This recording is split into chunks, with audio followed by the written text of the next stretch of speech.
Então, podemos, né? Pode Então, boa começar agora. tarde. Então, vamos dar início à nossa reunião clínica, né, de hoje. Hoje, a gente, na verdade, o professor Fernando nos sugeriu, né, falar sobre esse artigo, sobre hepatite C na gestação. Um artigo que foi publicado, né, com a intenção de trazer para a gente as mais atuais recomendações. Infelizmente, é uma doença gestacional que a gente não tem estudos bem desenhados e algumas condutas ainda a gente tem estudos muito pequenos ainda que embasam as nossas recomendações. E diante disso, né, esse estudo foi realizado nos Estados Unidos, eles pensaram então em publicar esse guideline, foi publicado agora em 2017, pensando principalmente pela questão da epidemiologia, porque tem se observado que em todo o mundo, até 8% das mulheres grávidas, elas estão infectadas com o vírus da hepatite C.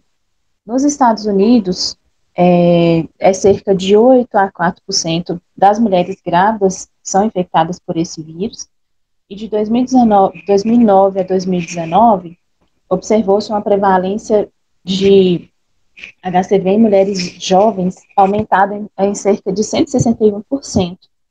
E o que o levou realmente a pensar nessa possibilidade da gente ter recomendações atualizadas para se seguir diante dessas pacientes, principalmente pensando na gestante, né? Então, por conta dessa preocupação, realmente, do aumento da prevalência, das implicações que o vírus pode causar na mulher grávida, né? Uma lesão de órgão na mulher gestante e também as repercussões do recém-nascido, pensou-se, então, nessas recomendações. Lembrar um pouco sobre a hepatite C. Trata-se, na verdade, de uma infecção viral transmitida, a principal transmissão, né, é por materiais infectados, né, por sangue, principalmente injeção, trocas, né, de uso de drogas ilícitas, e outras formas de transmissão, a gente tem a transmissão vertical, temos o compartilhamento de alguns dispositivos contaminados, assim, utensílios básicos mesmo, a gente, existem relatos de transmissão, então, compartilhamento de escova de dente, tudo que possa ter conteúdo, secreção sanguínea pode estar envolvido, né, barba, alicate de unha, exposição a sangue infectado, né, no caso, né, nosso, principalmente, né, por meio de acidentes ocupacionais, agulhas de tatuagem e transmissão sexual, dando um enfoque principalmente para aquelas pacientes que têm, né, múltiplos parceiros. E aí, duas preocupações principais, elas vão ser abordadas neste documento, quando a gente pensa na hepatite C na gravidez. Então, a gente vai pensar primeiro no efeito da gravidez sobre a progressão, né, da doença hepatite C materna e o efeito da doença da hepatite C sobre os resultados da gravidez, incluindo a transmissão vertical. Então, falando inicialmente sobre o curso natural da doença da infecção da hepatite C, o que a gente tem? Uma exposição inicial, e aí, inicialmente, a gente vai ter uma infecção aguda.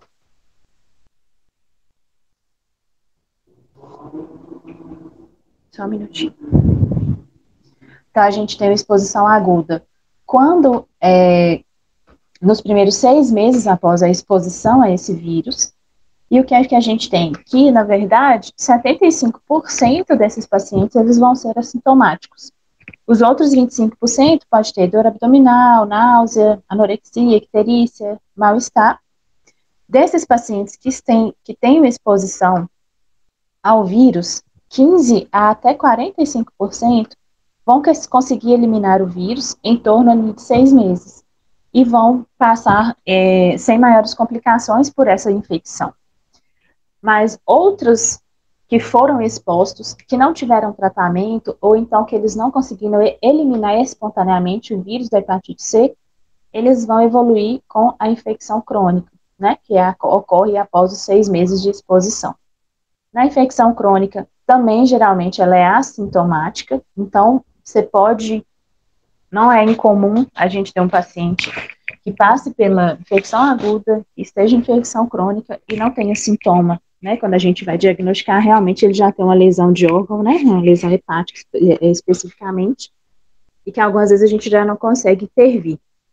Então, na fase crônica da doença, geralmente é assintomática, sem tratamento, até 30% dos casos vão evoluir para cirrose hepática, em torno de 20 anos de evolução de doença.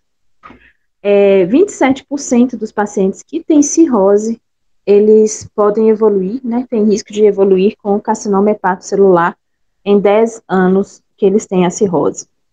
Já, se o paciente com cirrose hepática tiver uma cirrose tratada, onde a gente tem essa sigla aqui, né, RVS, onde a gente vai considerar o paciente tratado, em vez de 27% evoluir com o carcinoma, apenas 5% podem evoluir com o carcinoma hepatocelular. Então, a importância do tratamento, né, que vai fazer grande diferença, principalmente a longo prazo nesses pacientes que estão infectados pelo vírus. Então, pensando nessas questões dessa infecção viral, qual que seria o impacto da gravidez na hepatite crônica? Os dados, né, como eu falei inicialmente, eles são mistos, inconclusivos. O que a gente tem, né, como base é que o estado gestacional, a gente sabe, né, que há uma alteração relativa da resposta imunológica materna, e o que se tem observado e descrito é que, com essa alteração imunológica, percebe-se que a lesão causada no fígado parece ser menos agressiva. Por quê? O efeito sobre o fígado é realmente decorrente de uma resposta imune, e não um efeito citotóxico próprio do vírus.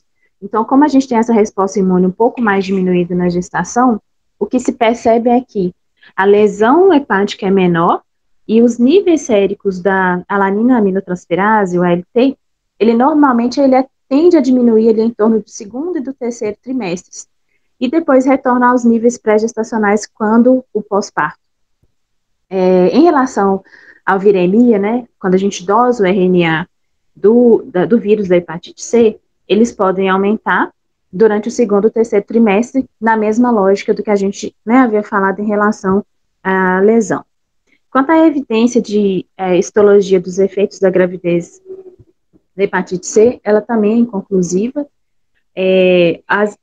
O que a gente sabe sobre a questão da progressão da fibrose ainda é bem inconclusivo, os dados são conflitantes. Alguns estudos mostrando, inclusive com biópsia hepática, mostram que pode estabilizar ou até dar um controle mesmo nessa fibrose, outros demonstram progressão. Então, a gente não tem muito claro essa questão da progressão da fibrose durante a gravidez. E aí, o que a gente tem que pensar de qual o impacto desse vírus, dessa infecção da hepatite crônica numa gestante, né? Quais resultados obstétricos e neonatais, né, que a gente deve esperar, como a gente deve pensar, né, diante da condução dessas pacientes. A gente tem uma revisão sistemática em meta-análise, onde, dentre os principais acometimentos fetais que pode acontecer, é a questão da restrição de crescimento fetal e um baixo peso ao nascer. Então, sugere-se que no terceiro trimestre seja feita, né, a avaliação de crescimento fetal, para a gente poder ter um acompanhamento da avaliação fetal, do crescimento fetal. Além disso, presença de colestase intrahepática na gravidez é um fator que deve, né, nos sinalizar que ele é mais prevalente nas pacientes que têm uma infecção por hepatite C crônica do que nas pacientes que não são infectadas. Eles acreditam que essa colestase pode ser até 20 vezes maior nas pacientes infectadas do que nas pacientes que não têm infecção. Não está muito claro se essa colestase intrahepática ela é mais grave ou está associada a maiores taxas de NAT mortos, mas o que se sugere é que quando a gente tem uma paciente que apresenta colestase intrahepática, principalmente em idade gestacional muito precoce, ali antes de 24 semanas, ou então tem altos níveis de ácidos biliares, a gente precisa fazer uma triagem de hepatite viral C, porque tem grande chance de ter relação realmente com a infecção pelo vírus. Pensando na transmissão vertical, é a principal causa de infecção por hepatite C em crianças, então por essa transmissão vertical. Acredita-se que ocorre ali em torno de terceiro até, na verdade, um terço, até metade dessa transmissão vertical, ela vai acontecer intraútero ainda, antes do último mês de gravidez, e os casos restantes vão acontecer no último mês e no período de parto. A transição vertical, então, ela é considerada um risco, né, assim, apenas quando a gente tem um RNA detectável, né, um RNA vírus, então quando a gente tem uma viremia detectável, que a gente vai considerar essa transmissão vertical de maior risco. Uma meta-análise realizada para a gente poder fazer essa avaliação, né, com 15 estudos, envolveu 473 crianças. E o que observaram é que dessas mães, todas tinham anticorpo positivo, mas a viremia era negativa. Então, a dosagem de RNA viral era negativa. E desses 473, apenas uma criança foi diagnosticada com hepatite C. Então, desse alto número, né, apenas um que confirmou que teve uma transmissão vertical com RNA negativo. Então, o nível de viremia do vírus da hepatite, ele se correlaciona com o risco de transmissão, mas a gente não sabe ainda determinar qual valor seria especificamente. A gente sabe que, quando presente e quanto mais alto, maiores são as chances de transmissão vertical, mas esse valor de corte ainda não existe. E lembrar que dos fatores que aumentam muito, né, que entram como fator de risco para essa transmissão vertical, é a co-infecção com HIV, né, materno. Então, pacientes que apresentam, né, HIV, eles têm uma chance mais aumentada, pensando justamente por conta dessa imunodeficiência provocada pelo HIV, mas o que se tem visto nos últimos anos é que, com a grande expansão, né, a melhora no tratamento com a terapia antirretroviral e a adesão das pacientes, tem sido diminuída essa transmissão vertical associada com HIV por conta do controle mesmo do HIV nesses pacientes co-infectados.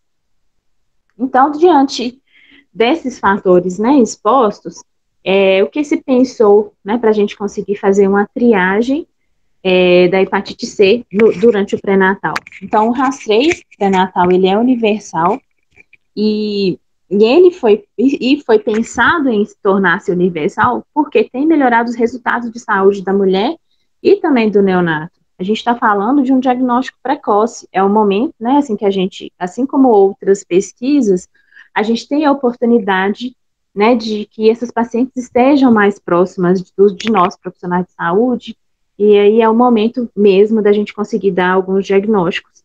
E aqui a hepatite C não é diferente, pensando na mãe e também no neonato. Então, o que a gente tem de recomendação é rastrear todas as grávidas, a gente usa anticorpo anti-HCV, e em todas as gestações deve ser realizada. O momento ideal, a frequência não tem nenhuma determinação, mas orienta-se fazer ali no primeiro trimestre, pensando realmente que a gente teria um diagnóstico mais precoce e seria mais fácil mesmo a gente programar, a gente organizar um tratamento pós-natal para essa gestante, né? Fazer vínculos, às vezes, ali com o especialista, para a gente já pensar nesse tratamento pós-parto. Então, o rastreamento ideal.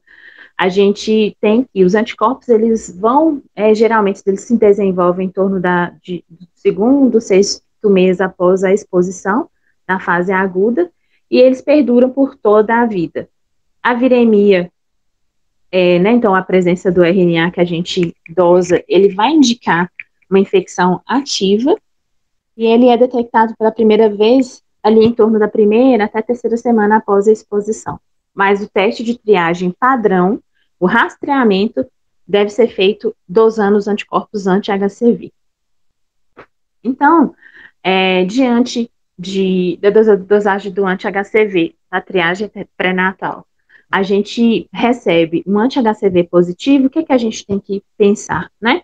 Então, a gente tem algumas opções. Um anti-HCV, então a paciente tem um anticorpo, a gente tem que pensar que ela pode ter uma infecção ativa, que pode ser aguda ou crônica, uma infecção que já foi resolvida, mas também pode se tratar de um falso positivo. E para a gente fazer algumas distinções, a gente vai precisar avaliar a viremia dessa paciente, dosando o RNA-HCV. Quando a gente faz essa avaliação, se a gente tem que o RNA, que a viremia é negativa, a gente vai precisar distinguir, né, se é porque realmente é um falso positivo ou se é porque foi uma infecção resolvida e o vírus não está ativo, né, no momento. Então, orienta-se a gente fazer um outro tipo de dosagem de anticorpo, diferente do primeiro da triagem, que pode ser ou por imunoblot ou PCR, e aí sim a gente consegue finalizar essa avaliação inicial. Então, se a gente tem o anticorpo inicialmente positivo, fez a dosagem de RNA, não detectável. Se a gente faz um outro tipo de dosagem de avaliação de anticorpo, se ele vem negativo, aí sim a gente pode confirmar que não tem a infecção pelo vírus C, que a gente considera, então, um falso positivo inicialmente.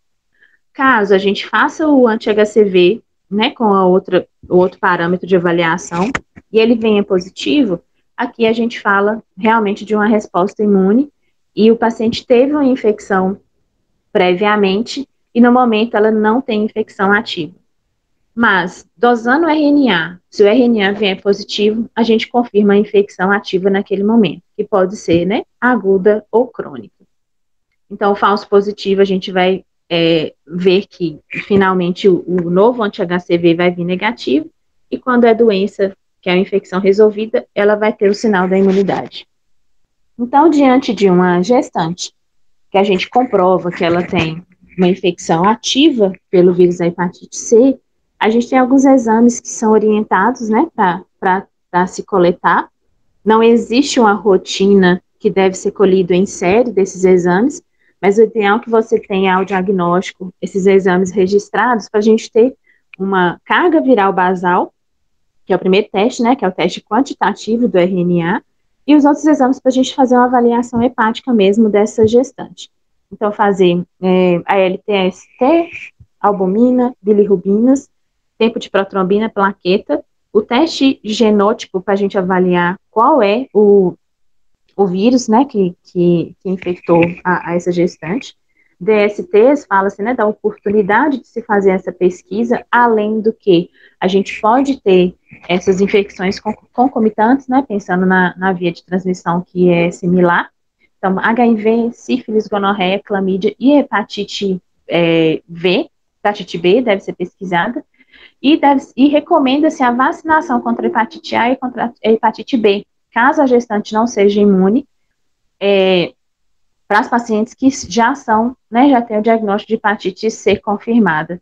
E isso porque a concomitância de infecção, tanto a hepatite A quanto a hepatite B, nessas pacientes que já têm a infecção da hepatite C, fala-se que há uma progressão mais acelerada da lesão hepática.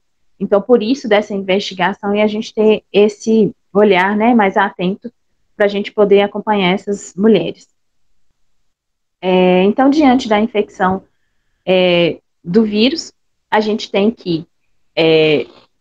quase 6 tipos, né, genótipos diferentes do vírus da hepatite C, e a gente vai precisar identificá-lo porque a avaliação do melhor tratamento e qual tratamento usar também vai depender esse tipo de genótipo do vírus específico.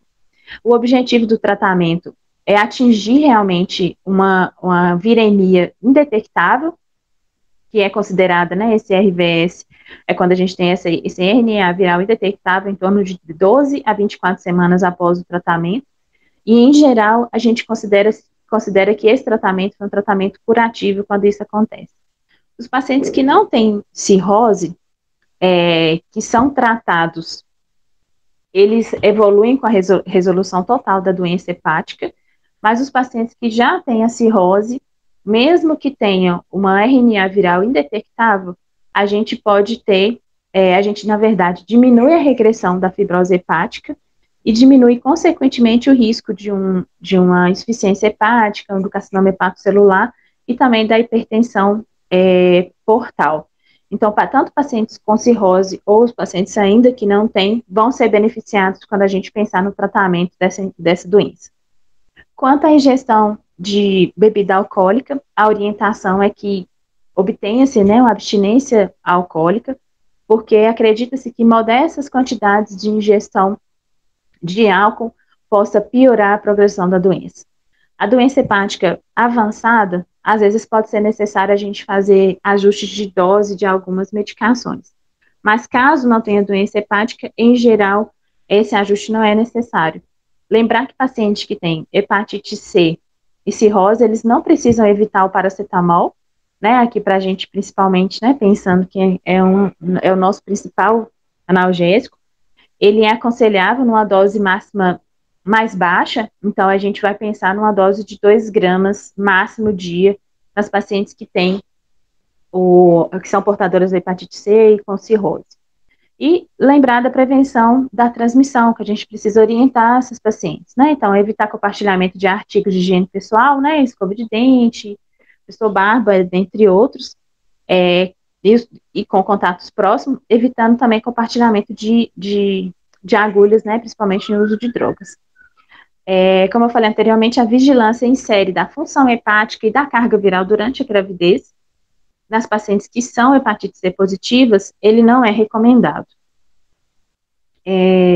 Então, diante do diagnóstico da hepatite C numa gravidez, a gente vai tratar ou não tratar, nossas grávidas.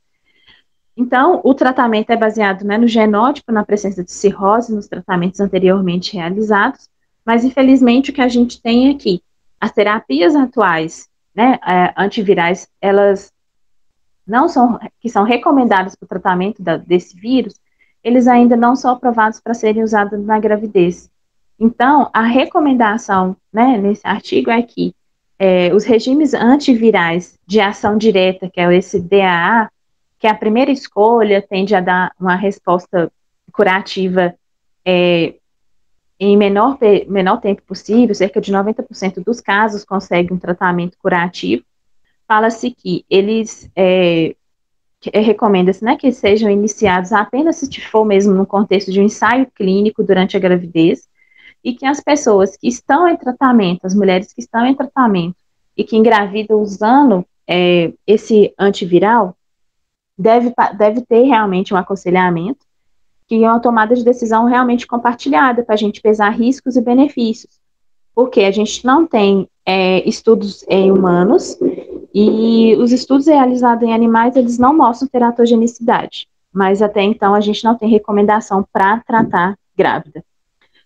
Tem um estudo na fase 1, pesquisando esses 2 antivirais, que é o Ledipasvir e Sofosbuvir, para tratamento de hepatite crônica na gravidez. Acredita-se que pode chegar a 100%, né, o tratamento de cura, e em torno de 30 dias de tratamento, mas ainda está em fase inicial. E o mais importante, a gente conseguir realmente já fazer uma referência para um médico especialista, para a gente planejar essa terapia pós-parto, né, para a gente realmente conseguir esse tratamento curativo o mais rápido possível. E pensando no teste invasivo, se a paciente nossa, né, principalmente aqui, né, na medicina fetal, que a gente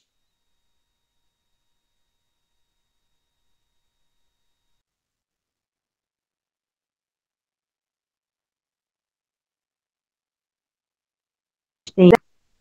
O que se tem, na verdade, é que a amniocentese, ela não parece aumentar o risco de transmissão, embora, assim, essa conclusão seja baseada em experimentos, né, em estudos pequenos, com amostras pequenas. Então, os dados são limitados e não conseguem abordar realmente o impacto potencial de uma carga viral associado a esse teste invasivo. Então, na verdade, o que se tem aqui, se você tem uma indicação, né, para um diagnóstico pré-natal, E a paciente, ela deve ser aconselhada que os dados relativos ao risco de transmissão vertical, eles são tranquilizadores, mas são limitados. Então, acaba que a gente não tem a gente tem uma baixa qualidade, né, referente aos estudos relacionados a essa transmissão por conta desse teste invasivo. Então, a gente não pode afirmar que é seguro, apesar de falar que o que se tem hoje, né, assim, é um tranquilizador. Então, o que a gente deve fazer pensando nos métodos para reduzir a transmissão vertical?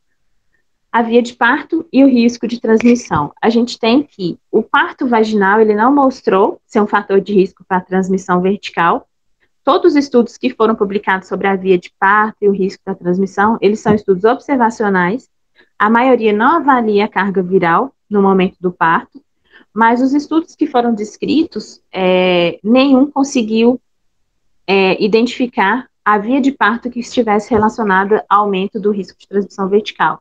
Então, se nasceu de parto normal, se foi uma cesariana de emergência, uma cesariana eletiva, a gente não teve diferença na transmissão vertical. E o que se tem é que a gente não deve recomendar a cesariana unicamente por se tratar de uma gestante que tem o HCV positivo, que é positivo para hepatite C, conduta obstétrica, né? E pensando numa gestante que é hepatite C positiva, como é que a gente deve conduzir caso, né, ela evolua, né, com parto vaginal? O que se mostrou é que a rotura prematura de membranas, né, quanto mais tempo de bolsa rota, aumenta o risco de transmissão, principalmente quando o tempo maior que 6 horas. A episiotomia aumentou, né, significativamente o risco de transmissão. E, além disso, eles orientam que deve-se evitar monitores fetais internos e ruptura artificial precoce das membranas, a menos que seja necessário mesmo. E dependendo do tempo que essa paciente vai passar, né, por um trabalho de parto com exposição de bolsa rota, ou se caso você realmente não tenha monitor fetal externo, deve-se pensar ali, às vezes, optar por uma via abdominal. A gestação, a gestão, né, para a gente conduzir bolsa rota em crianças que já são a termo, não é orientada. Então, se você tem uma bolsa rota a termo, a conduta deve ser ativa, mas nos casos de rotura prematura pré-termo de membrana, a infecção pela hepatite C, ela não deve interferir na conduta obstétrica. Então, a gente pode conduzir conforme a bolsa rota, independente dela ser hepatite C positivo. Não está muito claro, né, como que se a paciente com hepatite C positivo, com a carga viral negativa, ela deve ser conduzida da mesma forma que uma paciente que tem uma carga viral ainda detectável. Isso a gente não tem estudos comparativos e conclusivos. E os cuidados pós-natais, né, que devem ser tomados diante de uma mãe hepatite C positivo a Faculdade Americana de Obstetrícia e a CDC, eles afirmam que a amamentação ela é segura. A CDC apenas pontua que, nos casos em que houver, né, fissura mamilar, onde que os mamilos estiverem com sangramentos, a orientação é que seja suspensa a amamentação nesse período, desprezado o leite mesmo. Normalizando essas lesões, ele pode amamentar sem nenhum problema. E no diagnóstico do recém-nascido, como que a gente vai pensar, né, para fazer esse diagnóstico? Lembrar que os anticorpos maternos, né, eles passam pela via placentária, então a presença de anticorpo no soro neonatal logo após o parto, a gente não vai dar diagnóstico de infecção neonatal ainda não. Esse estudo prospectivo de transmissão vertical foi realizado com 235 crianças e mostram como que demora, né, cair esses anticorpos. E as crianças, ao nascer, cerca de 97% delas tinham anticorpos positivos ainda em soro neonatal, né? Ali, dos 18 meses de vida, 1,6% ainda tinham anticorpo materno positivo, e 24 meses após o parto, né, de idade, 1% ainda tinha anticorpo positivo. Então, a recomendação da triagem dos filhos nascidos de mulheres com hepatite C positivo, né, é que a partir de 18 meses de vida, a gente pode solicitar um anticorpo anti-HCV, ou então após o mês de vida, a gente já faz a dosagem mesmo da viremia, com o RNA da hepatite C, e é importante que seja em 2 ocasiões detectado o RNA, né, a viremia positiva. Então é isso. Muito obrigada.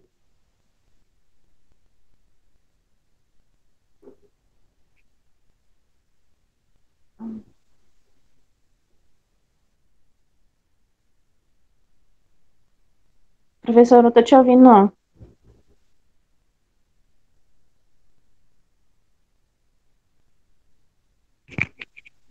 Oi? Não, Ainda professor, não, tá Fernanda. mudo.